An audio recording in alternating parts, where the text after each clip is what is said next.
স্বপ্ন পূরণ করাটা লক্ষ্য নয়, লক্ষ্য পূরণ করাটা স্বপ্ন হওয়া উচিত।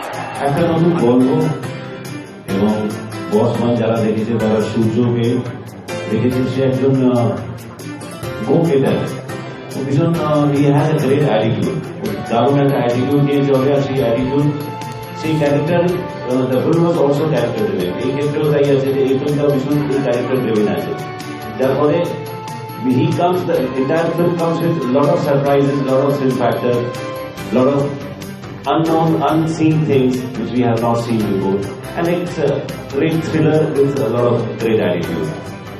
এটাই আছে ফিল্মের মধ্যে। Go and watch it, then you know what it is. এখানে আমাদের সবাই কি কয় জানেন? ব্যাংককের বাঘ।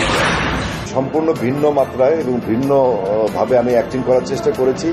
আর বস্তুতে যে আমার চেঞ্জটা আছে সেটা হলো অ্যাকশন দৃশ্যগুলো একটু চেঞ্জ আছে। তখনই তোমাকে বলেছিলাম সূর্যের পেছন লেগো না, সূর্যের পেছন লেগো না, সর্বনাশ হয়ে যাবে।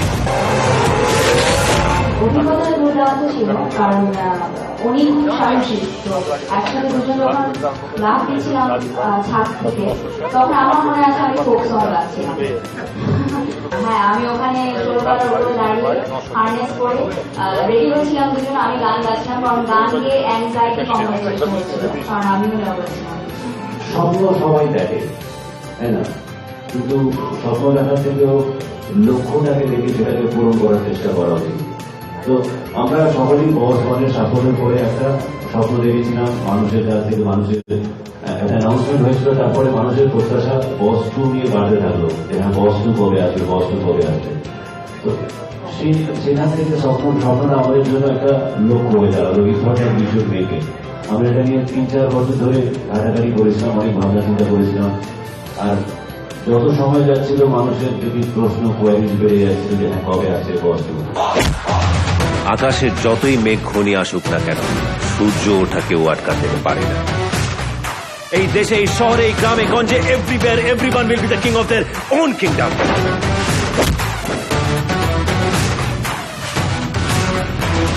যৌথ প্রযোজনায় নির্মিত বস 2 মুভির গান রিলিজের আগে ইউটিউব ভিউয়ার্সের মাঝে ব্যাপক সাড়া ফেলেছিল। রিলিজের পর ভিউয়ার্স, আরএফএল গ্যাস্টো প্রেজেন্স ঈদ ফিল্ম বক্সে আমি সামিহা এই মুহূর্তে নিয়ে নিচ্ছি একটা ছোট্ট বিজ্ঞাপন বিরতি।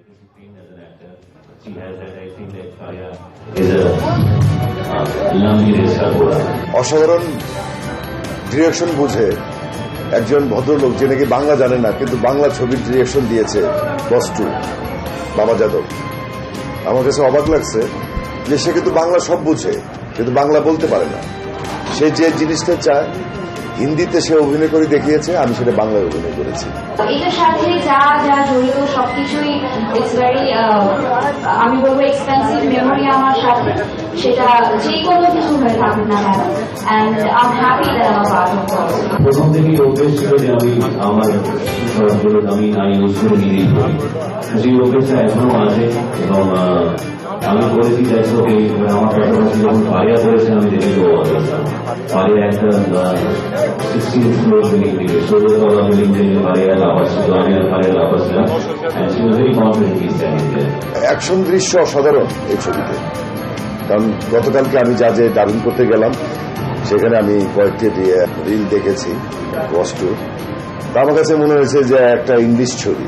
একটা কথা বলছি, সবাই ভালো করে শুনে নাও, কারণ আমি একবার বলি আর 100 বার বলি, মানেটা একই।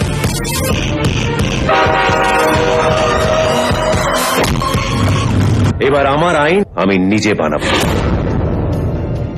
ভিউয়ার্স, মুভির গানগুলো আয়োজন করেছেন কলকাতার জনপ্রিয় সঙ্গীত পরিচালক জিৎ গাঙ্গুলি।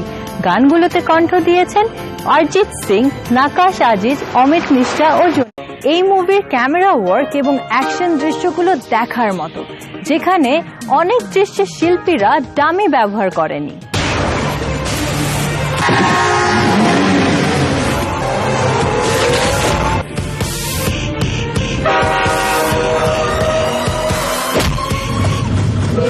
অ্যাকশন সিকোয়েন্স করেছি যেগুলোতে অনেক বেশি আমার কাছে মনে হচ্ছিল রোম্যান্সের থেকেও ইন্টারেস্টিং, বিকজ অনেক নতুন নতুন হ্যাঁ, of course I found very interesting, কারণ আমাদের যিনি ফাইট মাস্টার ছিলেন উনি এত চমৎকার ভাবে কাজগুলো করিয়েছেন যে যখন ট্রাভেলের সময় দেখছিলাম তখন রিয়েলাইজ হলো যে আচ্ছা আমরা করেছি। সো হ্যাঁ, ক্যারেক্টারটা ভিন্ন, অ্যান্ড আমার মনে হয় দর্শক নতুন কিছু একটা দেখতে যাচ্ছেন, ভালো লাগবে। আমার ইচ্ছে ডেফিনেটলি করে যে মানুষের মাঝে গিয়ে তাদের সঙ্গে বসে তাদের রিয়াকশন দেখতে দেখতে সিনেমাটা দেখি, এটা সবসময় মনে হয়। কিন্তু বেশ অনেকবার চেষ্টাও করেছি, যখনই আমি সিনেমা হলে ঢুকেছি মানুষ আর তখন সিনেমা দেখে না, তখন আমাকে দেখতে ব্যস্ত হয়ে যায়। সুন্দর দৃশ্য আমরা চিত্রায়িত করেছি ব্যাংককে। আমার ফিলিং যে আমাকে যে মেরে ফেলে, যে চেজিংটা করে, অসাধারণ চেজিং। কলকাতার অনেকেই বলেছে যে কলকাতার কোনো ছবিতে এই ধরনের শট আগে হয়নি, যেটা নাকি এই বস টুতে হয়েছে। পূর্বে আমি এই ধরনের শটে আমি অ্যাক্টিং করিনি, মানে আমার হয়নি কখনো। কারণ ট্রেনের পাশ দিয়ে একদম ডাইরেক্ট গাড়ি নিয়ে চলে যাওয়া, ট্রেনের পাশ দিয়ে উপর দিয়ে গাড়ি চলে যাওয়া, মানে এই ধরনের চেজিং পাহাড়ের দিয়ে আপনার যে স্কেটিং করে যে আপনার চেজিংগুলো করা হচ্ছে, এখানে যদি একটু এদিক সেদিক হয় পার থেকে গাড়িটা পড়ে যেতে পারে, এই ধরনের শটও আমি দিয়েছি।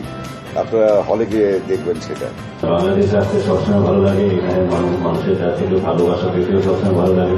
আমি আগেও বলেছি এখানকার মানুষ ভীষণ ভীষণ অ্যাফেকশনেট, অ্যান্ড যৌথ প্রযোজনা করলে অনেক কিছু এক্সচেঞ্জেস হয়, কালচারাল এক্সচেঞ্জেস হয়, একটা মেলবন্ধন হয়, বন্ডিং হয়, রিলেশনস তৈরি হয়, আমরা কালচারগুলো এক্সচেঞ্জ করছি, অনেক কিছু হয়। So it feels good. গল্প সুন্দর, অ্যাকশন সুন্দর এবং গানগুলো অসাধারণ। আপনারা হলে গিয়ে বস টু দেখবেন, এটা আমার প্রত্যাশা। সবাইকে ঈদ মোবারক। আপনাদের আনন্দকে বাড়িয়ে তুলুন বস 2 এর সাথে। বস 2 দেখবেন, এনজয় করবেন এবং